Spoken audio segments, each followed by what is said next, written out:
नमस्कार दोस्तों, मैं आपका दोस्त अरविंद, देसी टिप्स अरविंद में आपका स्वागत है।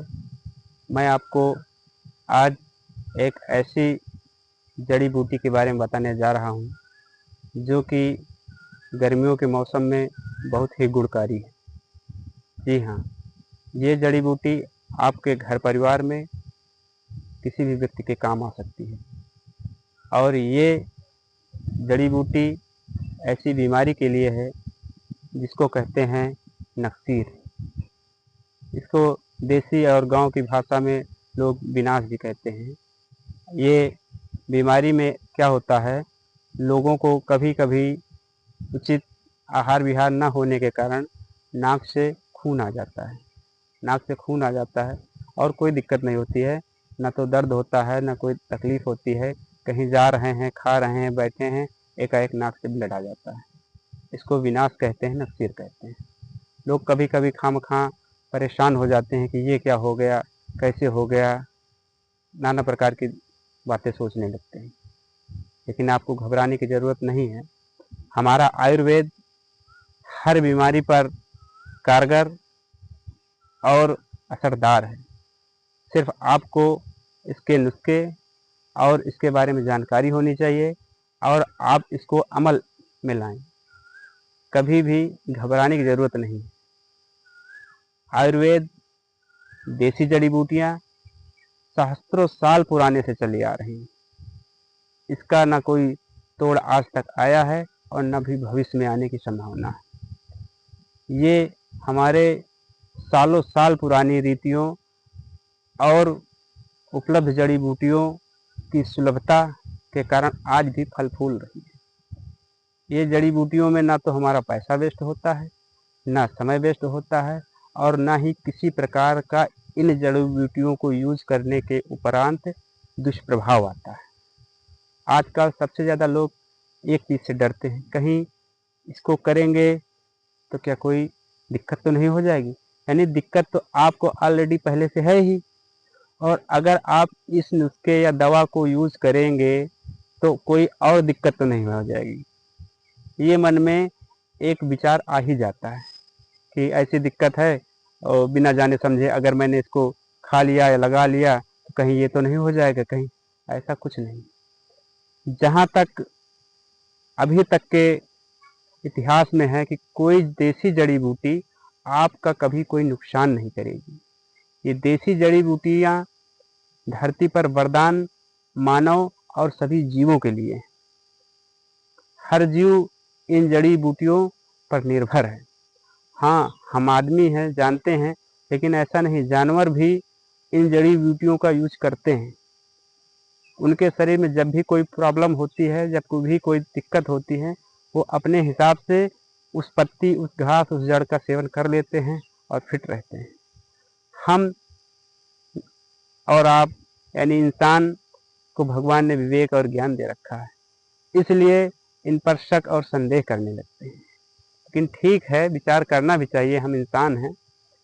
तो हम आपको बताते हैं कि जो ये नक्सीर है, ये विनाश है। नाक से जो खून आ जाता है ज़रा सा, इस दवा, इस रोग के लिए जो मैं दवा बताने जा रहा हूँ, वो दवा आपको आपके गांव में, शहर में, गली में, हर जगह उपलब्ध हो जाएगी।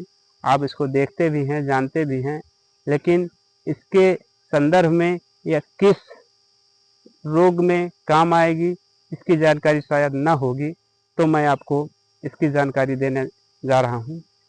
ये जो है जड़ी आप देख लेंगे, पहचान ही लेंगे, बताने की ज़रूरत नहीं होगी। फिलहाल मैं बता दे रहा हूँ। ये जड़ी दूब बोलते हैं हमारे यहाँ। ये घास होती है, खेतों में होती है, गांव में होती है, हर जगह होती है। इसको दूब बोलते हैं हमारे यहाँ, और आपके क्षेत्र में जैसा कुछ इसको हो। फिलहाल आप इसका फोटो देख लीजिए और पहचान लीजिए, यही घास होनी चाहिए। इस घास के थोड़े से टहनियाँ ले आइए। ये ज़मीन में चिपकी हुई घास होती है और देखने में भी अच्छी होती है, लगती है। लोग इसको अपने घरों में, गांव में भी, अपने गार्डन वगैरह में भी लगवाते हैं। लेकिन इसमें दो तरह की होती है। एक वो आती है कलम करके बनाई गई होती है, लेकिन वो नहीं होनी चाहिए, आपको देसी वाली होनी चाहिए। इस घास को आप अपने घर ले आइए, ज़्यादा नहीं, थोड़ी मात्रा में 4-5 टहनियाँ ले आइए और इसको धुल लीजिए। इसमें मिट्टी उट्टी नहीं होनी चाहिए। जब इसको आप धुल लेंगे तो ये स्वच्छ हो जाएगी। उसके बाद किसी पत्थर पर या अपने घर में जो भी कोई साफ सामान हो, मिर्च मसाला उसमें ना हो, तो उसमें इसको डालकर हल्का सा पानी डालकर, यानी 2-3 टहनियों में मुश्किल से मुश्किल आपको 10 बूंद पानी डालिए, 10 से 15 बूंद। 10-15 बूंद पानी डालने के बाद इसको पीस दी।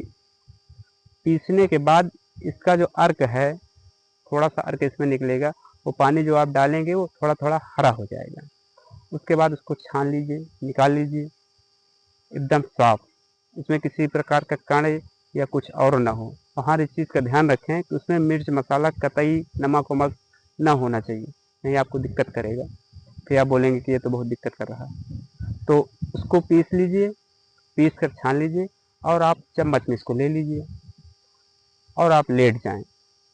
लेट करके सर थोड़ा ऊपर उठा करके और इसकी एक बूंद, एक बूंद, ज़्यादा नहीं डालना, एक बूंद दोनों नाक में डाल लीजिए। थोड़ा सा आपको अजीब लगेगा, थोड़ा सा लगेगा कि हाँ कुछ जा रहा है, थोड़ा दर्द भी जैसा लगेगा, चुनचुनाहट जैसी होगी, लेकिन घबराने की जरूरत नहीं है, दवा है। आपको जीवन में दोबारा नक्सीर या विनाश नहीं आएगा। ये ऐसा नुस्खा है कि अगर इसको आपने एक बार अमल कर लिया जीवन में, बहुत लोग कहते हैं खटाई खाने से होता है, ये खाने से होता है, वो खाने से होता है। भाई खाना तो है ही है, क्योंकि ऐसा परिवेश है, क्या क्या छोड़ देंगे, खाना तो है ही है, लेकिन खाने हैं, रोग आएंगे तो उसका निजात भी है, उसका समाधान भी है। तो आप इसको जो है एक बूंद नाक में डालिए, थोड़ी देर लेटे रहेंगे, थोड़ा सा आपको चुनचुनाहट वगैरह होगा, लेकिन कोई घबराने की बात नहीं। उसके बाद आप जो करते हैं करिए, आपको कभी भी नक्सीर या विनाश की प्रॉब्लम नहीं होगी।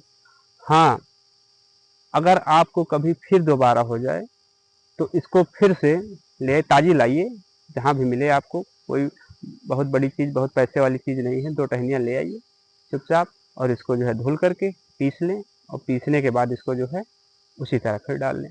दोबारा डालने की ज़रूरत ही नहीं पड़ेगी आपको, एक ही बार में आपका जो है समाधान हो जाएगा। तो इस प्रकार के आपका विनाश और नक्सीर हमेशा के लिए आप छुटकारा पा जाएंगे। कहीं आपको भागने दौड़ने या किसी चीज़ पर पैसा वेस्ट करने की ज़रूरत नहीं होगी। इस प्रकार के देसी नुस्खे के लिए, जड़ी बूटी की दवा के लिए सेफ और सुरक्षित और सरल और फरमाए गए नुस्खे आपको मेरे चैनल देसी टिप्स अरविंद को फॉलो करिए, सब्सक्राइब करिए और कमेंट करिए। आपको अगर किसी प्रकार की कोई समस्या हो रही है, आप काफ़ी दिन से उससे परेशान हैं, नाना प्रकार के उपाय कर चुके हैं, तो एक बार कमेंट कर आप मुझसे ज़रूर पूछ लीजिएगा कि इस पर आपकी क्या राय है। तो हो सका और ईश्वर की प्रेरणा रही तो मैं आपको कोई सरल और सटीक ही नुस्खा बताऊंगा, जिससे कि आपको लाभ मिल जाए और आप स्वस्थ हो जाएं। इसी कामना के साथ मैं आपको फिर किसी नई वीडियो और नए नुस्खे के साथ मिलूंगा। धन्यवाद।